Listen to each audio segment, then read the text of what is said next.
Olá, Fabrício Venâncio aqui, seja bem-vindo a mais um vídeo da nossa série de estudos sobre o livro Segredos da Mente Milionária. Hoje a gente vai entrar aqui no sexto arquivo de riqueza. Indo direto ao ponto, o sexto arquivo diz o seguinte: as pessoas ricas admiram outros indivíduos ricos e bem-sucedidos. As pessoas de mentalidade pobre guardam ressentimento de quem é rico e bem-sucedido. Os dois primeiros parágrafos dizem assim, olha: as pessoas de mentalidade pobre costumam olhar para o sucesso alheio com ressentimento, ciúme e inveja. Ora, alfinetam com frases do tipo: que sorte eles têm!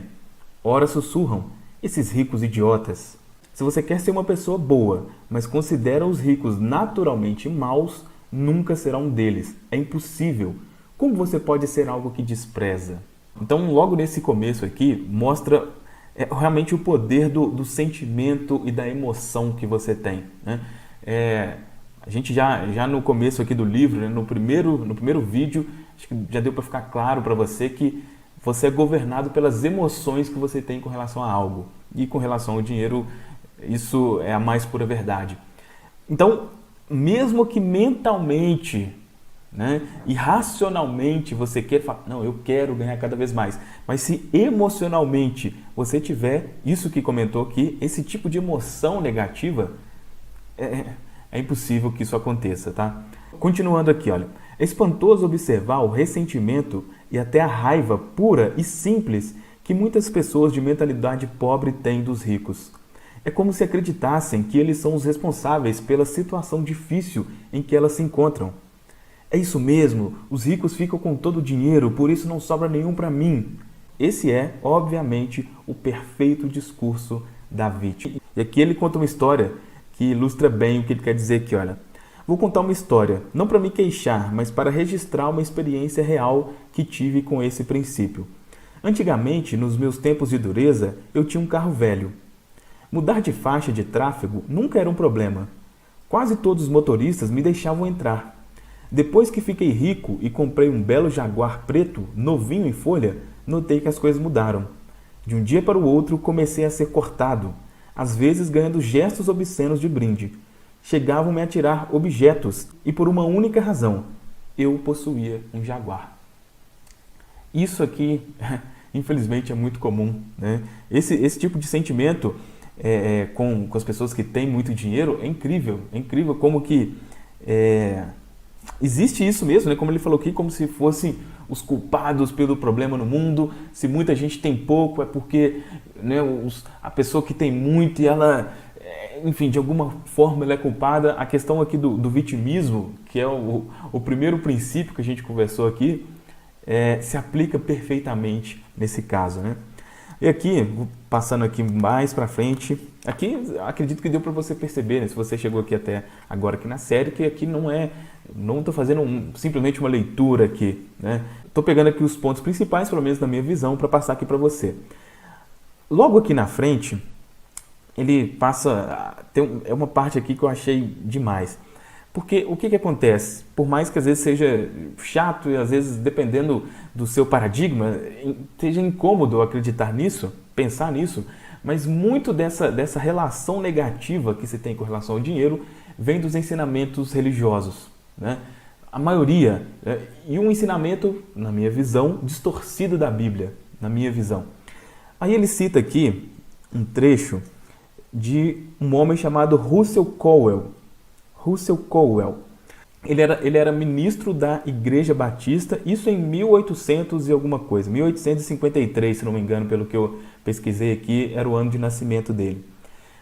E ele escreveu um livro chamado Uma Fortuna ao Seu Alcance. Aí, olha só um trecho desse livro que está descrito aqui, olha só, diz assim: esse ministro da igreja dizendo, olha, eu digo que vocês devem enriquecer, que é o seu dever enriquecer. Quantos irmãos piedosos me dizem, mas o Senhor, um ministro cristão, usa o seu tempo para percorrer o país de alto a baixo, aconselhando as pessoas a enriquecer, a ganhar dinheiro? Sim, é claro que sim.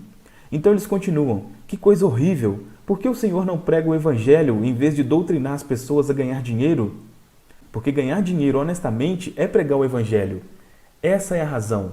Os homens que enriquecem talvez sejam os mais honestos que podemos encontrar na comunidade. Mas, afirma um jovem aqui esta noite, durante toda a minha vida me disseram que as pessoas ricas são desonestas, indignas, vis e desprezíveis. Meu amigo, é exatamente por aceitar essa ideia que você não tem nenhum dinheiro. A base da sua fé é totalmente falsa. Eu lhe digo com toda clareza, 98 de cada 100 homens e mulheres ricos dos Estados Unidos são honestos. E é por isso que são ricos. É por esse motivo que os outros lhe confiam dinheiro. É por causa disso que realizam grandes empreendimentos e sempre encontram pessoas para trabalhar com eles. Diz outro jovem, às vezes ouço falar de homens que ganham milhões de dólares desonestamente. Sim, é claro que houve, e eu também, mas eles são tão raros que os jornais falam a seu respeito o tempo todo, como notícia, até ficarmos com a impressão de que todos os ricos conseguem as suas fortunas de modo desonesto. Meu amigo, leve-me aos subúrbios da Filadélfia e me apresente aos moradores que possuem casas ao redor dessa grande cidade. Casas belas, com jardins e flores. Casas esplêndidas, de refinada arte. E eu apresentarei as pessoas mais plenas de caráter e iniciativa da nossa cidade. Aqueles que têm as suas próprias casas se tornam mais dignos, honestos e puros, mais fiéis, econômicos e cuidadosos por possuí-las. Nós pregamos contra a cobiça no púlpito e usamos a expressão lucro imundo de um modo tão radical que os cristãos ficam com a ideia de que é pecado um homem ser rico. Dinheiro é poder e é preciso ser razoavelmente ambicioso para ganhá-lo. Deve ser assim porque vocês podem praticar mais boas ações com ele do que sem ele. O dinheiro imprime as suas Bíblias, o dinheiro constrói as suas igrejas, o dinheiro envia os seus missionários e o dinheiro sustenta os seus pastores. Portanto, eu digo que é necessário ter dinheiro. Se vocês são capazes de enriquecer honestamente, é seu dever sagrado fazer isso. É um erro terrível das pessoas piedosas pensar que deve ser pobre para ser piedoso. É um trecho forte, né? Bem forte. E olha só, isso o ministro da igreja dizendo em 1853. Né? Imagina o tamanho da coragem que ele tinha que ter para falar isso, né? Porque hoje ainda esse é um paradigma muito forte, né? Em algumas religiões específicas. Imagina isso há 150, 200 anos atrás. Então é necessário que, se você pensar assim, né? Especialmente por um motivo, uma crença religiosa, repense, leia esse livro, estude aqui todos os vídeos que a gente está conversando para eliminar isso da sua mente o mais rápido possível. Porque, como ele disse aqui, se você pensar desse jeito, uma pessoa, por exemplo, né, uma pessoa que é pobre, ela é mais espiritualizada, ela é mais próxima a Deus. Não tem nada a ver uma coisa com a outra. Se fosse assim, o mundo seria espiritualizadíssimo, né? Porque o que mais tem é pessoa pobre. É óbvio que isso não faz o menor sentido.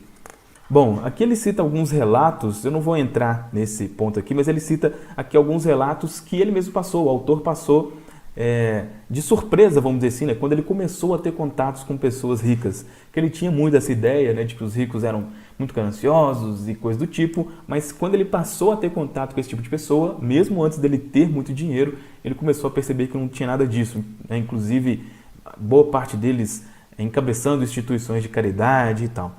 Mas agora eu vou vir aqui para o final desse capítulo, que ele cita uma coisa fantástico, que é algo que eu já tive contato, não com esse nome que ele cita aqui, mas que é algo esplêndido. Diz o seguinte aqui, o parágrafo final. Uma das minhas filosofias de vida provém da ancestral sabedoria Una, ensinamentos dos sábios do Havaí. Ela diz o seguinte, abençoe aquilo que você quer. Quando vir uma pessoa com uma casa bonita, abençoe a pessoa e a casa. Quando vir uma pessoa com um belo carro, abençoe a pessoa e o carro. Quando vir uma pessoa com uma bela família, abençoe a pessoa e a família. Quando vir uma pessoa com um belo corpo, abençoe a pessoa e o corpo. A questão é, se de algum modo você se ressente do que as pessoas possuem, nunca poderá tê-lo. Fantástico, né? Fantástico. Para finalizar, como sempre aqui, tem a declaração, né, que nesse caso aqui é: eu admiro as pessoas ricas, eu abençoo as pessoas ricas, eu amo as pessoas ricas e vou ser uma pessoa rica também. Eu tenho uma mente milionária. E também as duas ações aqui. A primeira é de praticar essa filosofia. Pratique a filosofia Una. Abençoe aquilo que você quer. Passeie, compre revistas, observe as casas bonitas e os carros bacanas e leia sobre negócios bem-sucedidos. Abençoe tudo o que você vir e gostar. Abençoe também os proprietários desses bens ou as pessoas que estão envolvidas com eles. E 2. Escreva e envie uma breve carta ou um e-mail a alguém que você conheça, não necessariamente em pessoa, que seja extremamente bem-sucedido em qualquer campo, dizendo-lhe o quanto você o admira e respeita por suas realizações. Bom, era isso. Espero que esse capítulo tenha sido ótimo, tenha sido maravilhoso para você, assim como foi para mim. Beleza? É isso. Um forte abraço e até amanhã no próximo vídeo.